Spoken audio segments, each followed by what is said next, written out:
Hello, Watem here, and welcome back to Small Umineko When Seagulls Cry. Let us continue with the red.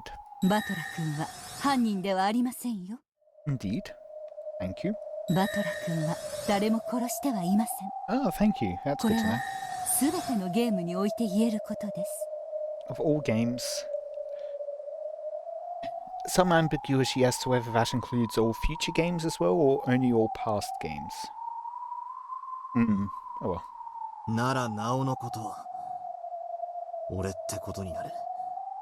That's the target. こいつが非分殺人を起こす唯一の理由は俺に見せつけるためってことになる。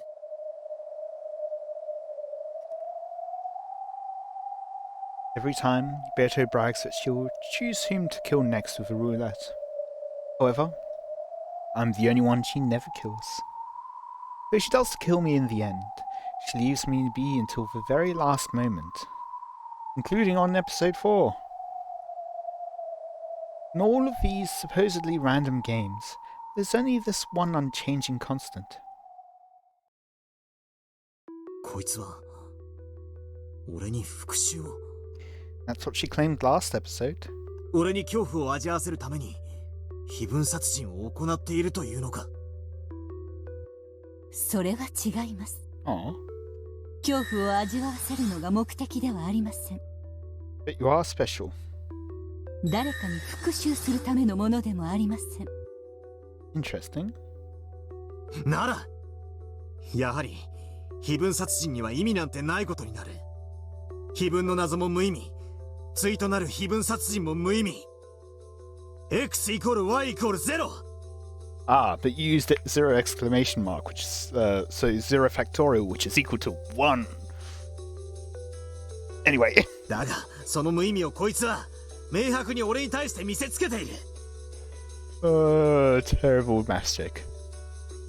無意味なことと同価値の何を俺に求めているんだ。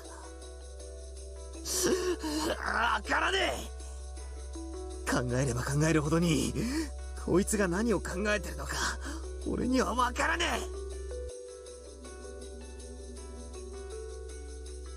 え。 Remember, Battler, what happened all that time ago?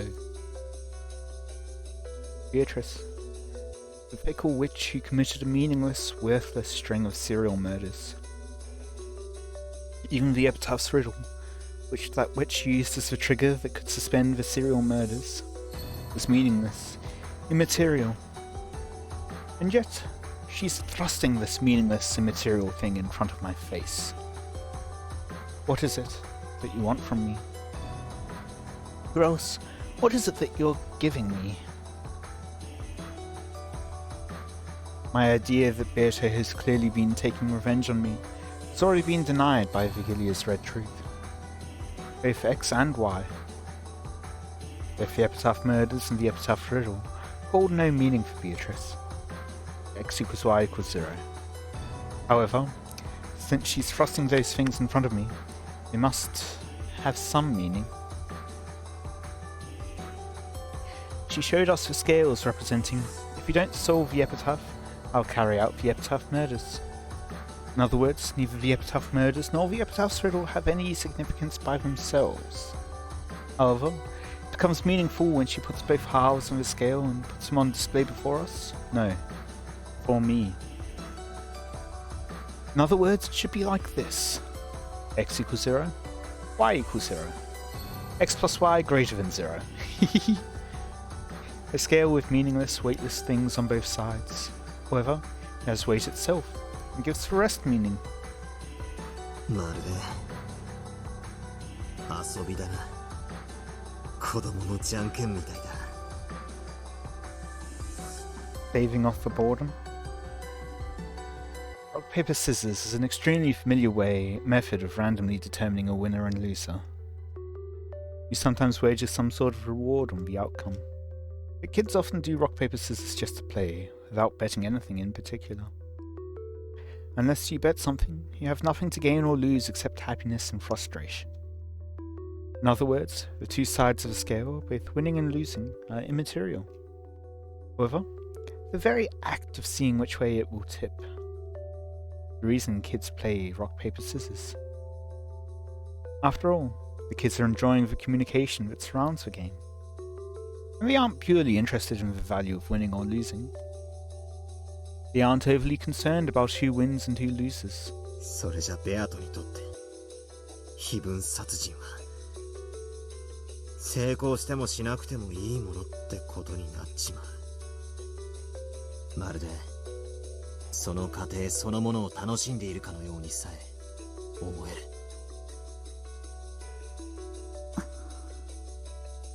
以前の俺なら無意味な殺人を繰り返す非道な魔女だと決めつけこいつを罵っただろうさ。だが今の俺にはそうとは思えない。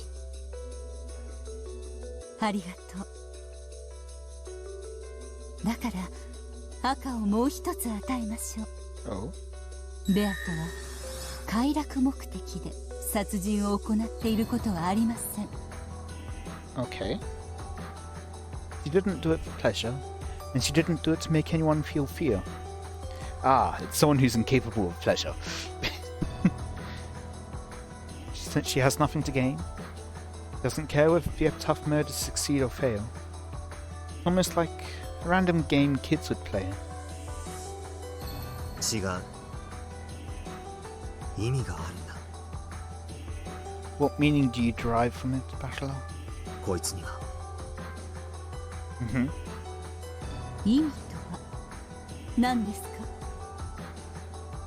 Is that the question? わからない。天秤の両端は無価値でもこいつにとってこの天秤はしっかりと重みあるものなんだ。 What is the worth of a soul? Of course, it isn't meaningless. Some meaning definitely exists. In the previous game, she urged me to remember my sin of 6 years ago. And in this one, she's urging Natsui to remember their sin of 19 years ago? Perhaps? I don't know. Am I supposed to believe that this was meaningless too? No. That definitely isn't the case. I clearly remember the serious gaze Beato had back then. Unfortunately, I didn't have a clue what she meant. When she saw that, she was horribly dejected. That's right. At that time, I'm sure she even went so far as to say that the crime wouldn't have occurred if I hadn't come. 意味はあるんだ。こいつにとっては意味が。そしてそれを俺に求めてる。Oh? She made a noise. Oh. I laughed softly and poked Beato lightly on the head. Then patted her head. ラブレターには次からは好きですと短く書くことを勧めるぜ。Oh, Bachelor. あまり回りくどくて難解だと意味が伝わらねえぞ。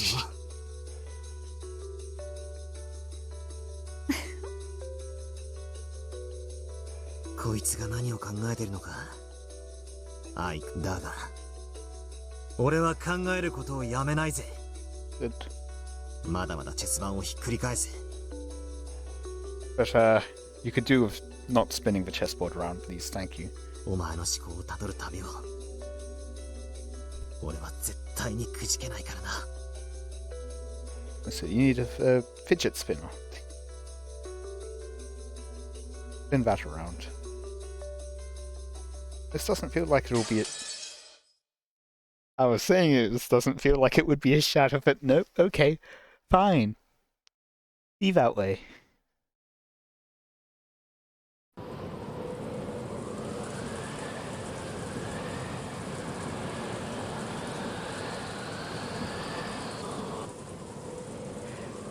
Battler did nothing but gaze blankly out the window. The fighting between the relatives went on without end.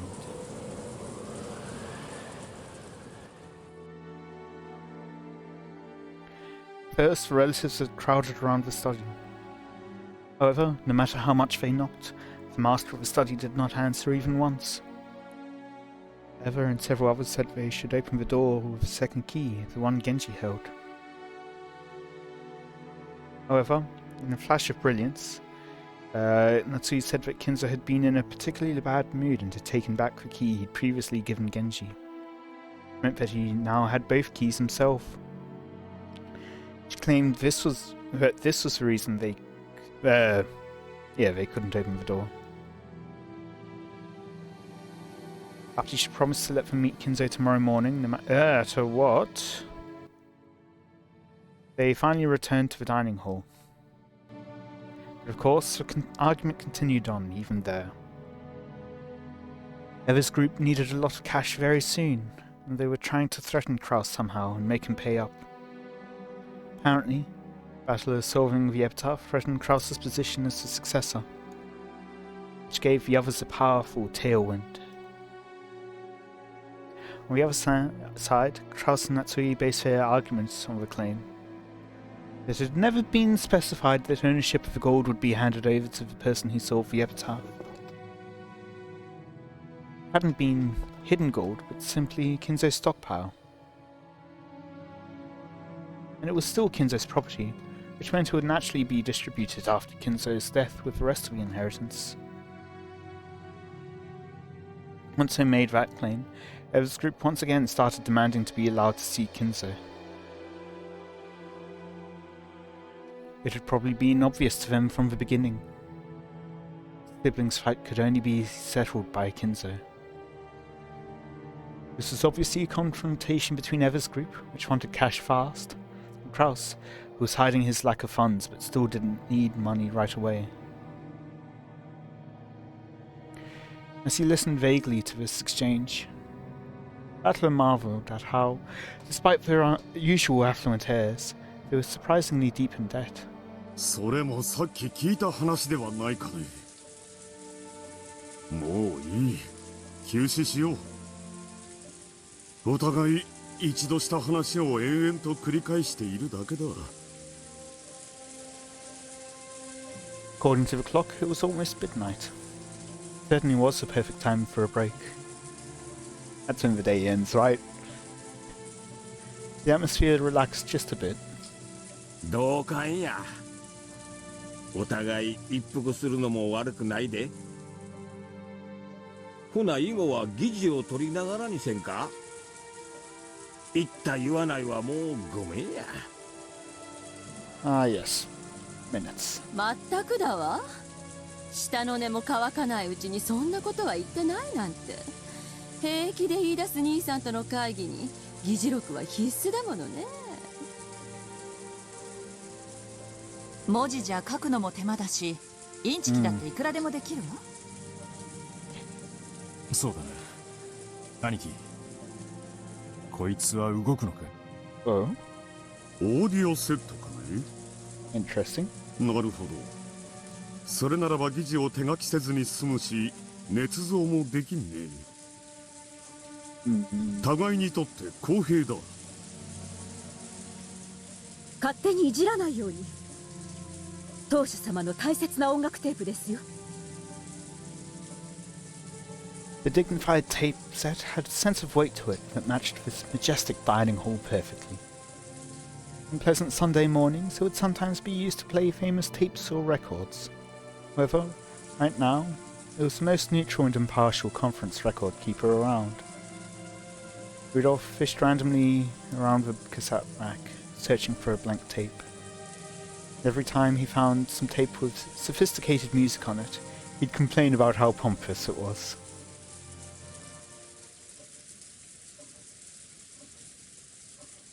失礼します。お呼びでしょうか。休憩することになったの。申し訳ないんだけど、何か飲み物を用意してもらえないかしら。ビスケットみたいなものがあってもいいかもね。かしこまりました。すぐにご用意いたします。あと、ごめんなさい。風邪薬あるかしら。さっきから熱っぽくて。Okay, that'll be something to keep in mind. なら無理は良くないな。休みたまえ。ローザがいいと思うなら好きに休めば。私ならこの大事な会議中に風邪くらいじゃ休まないけどね。そうかね。私は遠慮なく休ませてもらうよ。夏日、私たちも少し休まないかね。はい、あなた。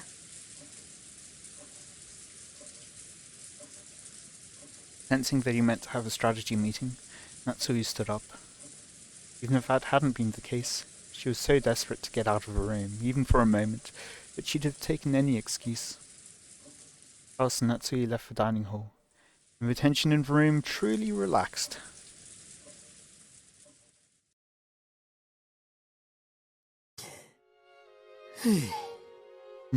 バトラ君もお疲れ様。最悪の気分でしょ。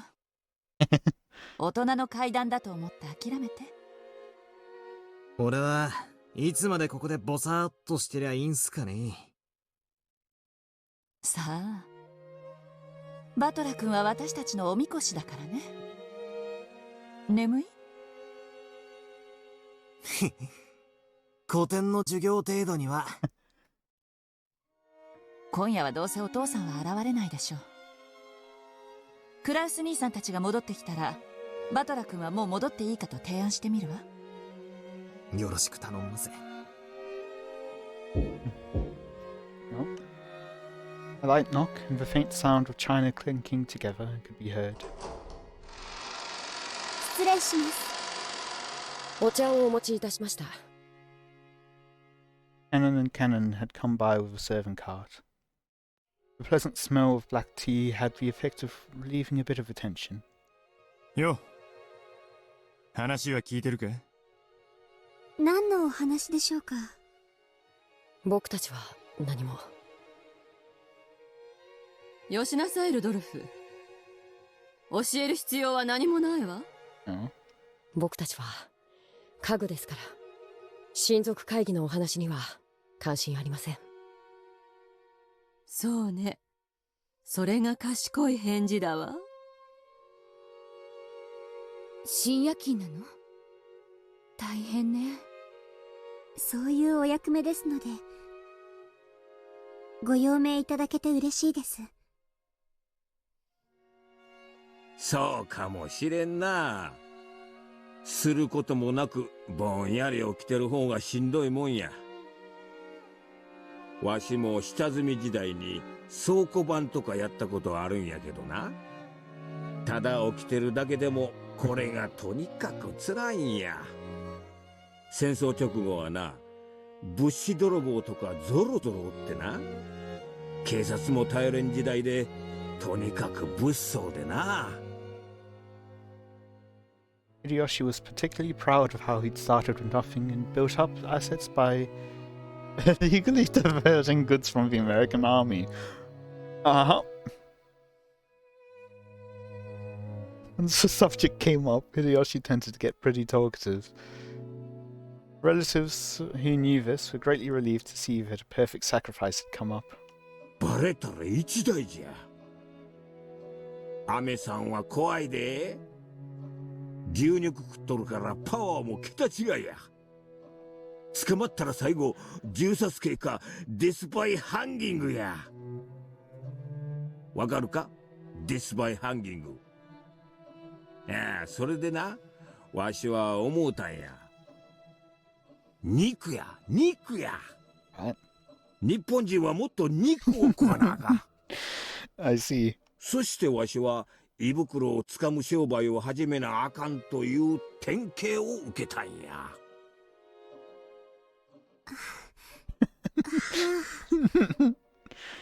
Poor Shannon. それは大変なお仕事ですね。よしなさいよあなた。That's what they meant when they talked about sacrifices. 戦後生まれにいくら話しても当時の苦労なんか伝わらないわよ。ん？またわしの悪い癖が出てしもうたな。すまんすまん。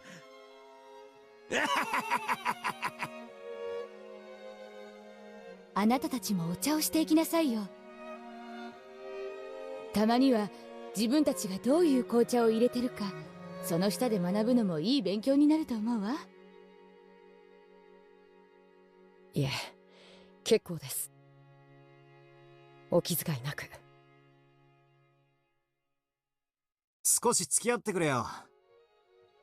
大人ばかりで俺も窒息しそうなんだ。そら、次期当主のバトラ様のご命令だぞ。They haven't heard that part yet. そこに座って、俺たちとしばらくお茶しろい。それで、最近の出来事とか趣味とか、見てるテレビとか、若者の今の流行りとか、そういう話をしやがれ。Imagine they might be a bit confused why Battle is there out of all the cousins. 俺たちの勉強になるからな。明暗ね。ほら、二人とも座って。そして話題に飢えた私たちの生贄になってちょうだい。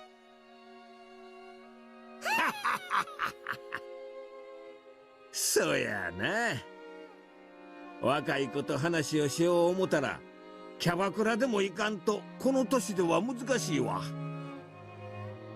いつまでぼさっと突っ立ってんのよ。ルドルフが座れと命令したわ。座りなさいよ。私も許可してあげるわ。After getting Eva's permission, Shannon and Cannon looked at each other and finally obeyed, nervously. For a while, the two were pounded by questions and became relatives' playthings. Then, observed knocking sound could be heard. Mountain will be Genji. All the servants tended to knock in a similar manner, so no one found it strange. However, Cannon and Cannon turned around with surprised looks on their faces. Servants here today included the two of them, Genji, Kumasawa, and Goda. Goda had the midnight shift at the guest house. Kumasawa had gone to bed in the spare room of the guest house. The two of them were right here, so Genji was the only person left. But they knew very well that Genji wouldn't knock like that. 誰だ？開いてるぜ。勝手に入れよ。Rudolph didn't recognize the knock either. When he asked, who is it, it became apparent that no one knew whose knock it was. Oh, perhaps, Erica. After that, the same knock-knock repeated just once more. Could it be that someone had their hands full and was asking that the door be opened for them? As a slightly odd feeling began to encompass the room, the sound of a large clock in the hall could be heard. It was a sign that October the 4th had ended, and October the 5th had begun.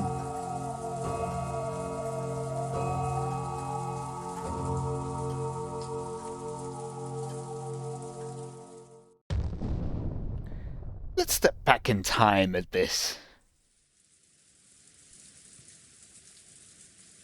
At this time, Kraus and Natsui were a ways off in a deserted corridor on the second floor. もうそれしか手はないのかね。はい。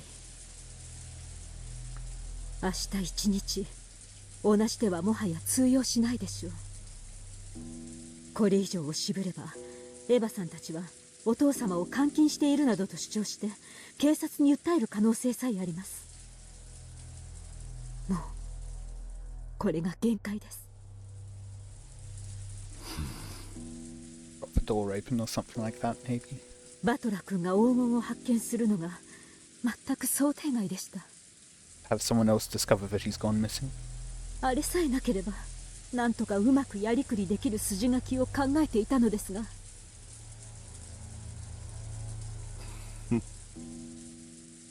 私がかけるといつもこうだな。いつも想定外のことが起き、絶対確実だった話がおかしくなる。明日の朝、お父様の部屋が空っぽであるということにします。源氏と口裏を合わせ、早朝に森へ出かけていくのを見たと言わせましょう。その失踪をエヴァたちが素直に受け入れるとは思えん。 Indeed. 客も承知です。しかしもうそれしか手がありません。そのようなことをすればエヴァたちは疑わしいと騒ぎ立てるだろう。エヴァたちは金をせしめるためならなりふりなど構わない。それこそおかしな雑誌とつるんで私の信用にダメージを与えてくるかもしれない。 And then the investment goes up in smoke. ダメージで済むではありませんか。万一にもお父様の秘密を知られたらそれどころでは済みません。明日一日をギリギリまで粘ってからでも遅くはない。もしも明日を無事に乗り切ることができれば私たちは何も失うものはないのだ。焦って失踪という切り札を切る必要はない。彼らがお父様を監禁していると騒ぎ立て、そこに失踪していたと返すのですか。その方がはるかに疑いを招きます。